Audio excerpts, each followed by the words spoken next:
Hello guys, আজকে আবার আমরা চলে এসেছি সেকেন্ড অধ্যায় নিয়ে, ইতিহাসের সেকেন্ড অধ্যায়। আর আমরা কি বলেছি, আমরা বেশি প্রশ্ন লড়াঘাটা করবো না, আমরা যেখানে 100% কমন একটা দুটো প্রশ্ন নিয়ে আলোচনা করবো। চলে এসে বলবো ইতিহাস দ্বিতীয় অধ্যায় 4 মার্কস। আমি আগে থেকে বলেছি যে প্রথম অধ্যায় আগে থেকে আমরা দেখে নিয়েছো তোমরা। প্রথম অধ্যায়ে আমরা বলে দিয়েছি কি কি পড়তে হবে, জাস্ট 3টে প্রশ্ন বলেছি। এখানেও আমি দুটো প্রশ্ন দেবো, দুটো মানে বুঝতে পারছো গাইস। আর কে ফার্স্ট হচ্ছে কে সেকেন্ড হচ্ছে সেটা দেখে লাভ নেই তোমাদের। তোমরা ভালো করে পড়ো, যেটা পড়বা টু মাচ কমন, 100-এ 100। চলে এসো। প্রথমে দিয়েছি হুতম প্যাঁচার নকশা।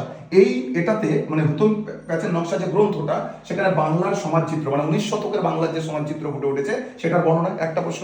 হুতম প্যাঁচার নকশা হয়ে গেল, ক্লিয়ার হলো। আর একটা হচ্ছে কি, আধুনিক চিকিৎসা বিদ্যার ক্ষেত্রে কলকাতা মেডিকেল কলেজের ভূমিকা। বুঝতে পেরেছো? তাহলে একটা হুতম প্যাঁচার নকশা, একটা আধুনিক চিকিৎসা ক্ষেত্রে কলকাতা মেডিকেল কলেজের ভূমিকা। এই দুটো প্রশ্নের মধ্যে যদি না করতে পারো, এত বড় চ্যাপ্টার 28-30টা প্রশ্ন, দুটো দিচ্ছি গাইস। তুমি এই নিজের জীবনের জন্য যদি দুটো প্রশ্ন না করবে তাহলে কি করবে? তাহলে stay tuned with Reki sir. আরো তৃতীয় অধ্যায়ের জন্য ওয়েট করো। Good by.